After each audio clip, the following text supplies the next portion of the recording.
Null સે જલ યોજના અને જળ એ જ જીવન છે એવી મોટી મોટી વાતો કરતા ભારતીય જનતા પાર્ટીના નેતાઓ, અધિકારીઓ અને તંત્ર તદ્દન નિષ્ફળ સાબિત થઈ રહ્યું છે લોકોને પીવાનું પાણી પૂરું પાડવામાં। જ્યારે પણ ઉનાળો થાય એટલે પાણીનો કકડાટ શરૂ થઈ જાય છે।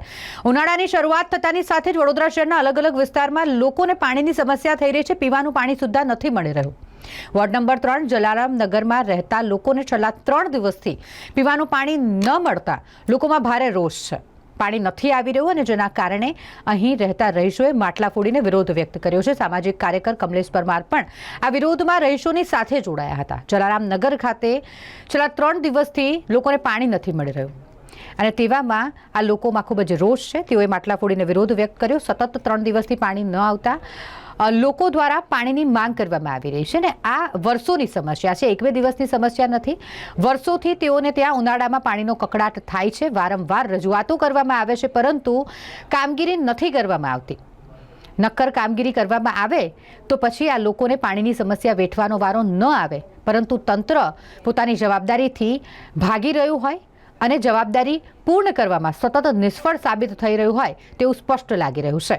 સામાજિક કમલેશ પરમારે પણ આ મામલે રોષ વ્યક્ત કર્યો છે અને આવનાર 12 કલાકની અંદર જો પાણી પૂરું નહીં પાડવામાં આવે, પાણી નહીં આવે તો તે ઉગ્ર આંદોલન કરશે તેવી ચીમકી પણ ઉચ્ચારી છે।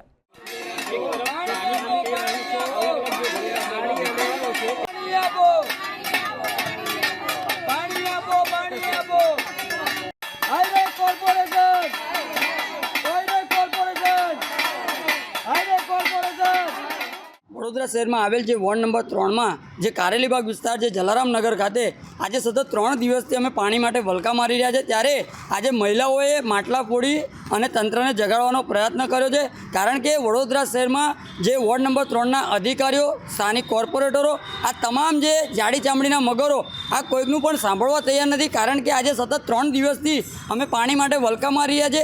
દર વર્ષે ઉનાળાની અંદર અમારા ત્યાં આગળ આ જ પરિસ્થિતિ થતી હોય છે। એટલે જલ એ જીવન છે। બીજી બાબત છે કે નળ સે જલ આવી બધી યોજનાઓ તો ઘણી બધી આવે છે, પરંતુ પાણી માટે જ્યારે વલકા મારવા પડતા હોય ત્યારે અમે તંત્રને જગાડવાનો એક નાનકડો પ્રયાસ કર્યો છે। અવારનવાર લેખિતમાં મૌખિકમાં રજૂઆત કરી છે।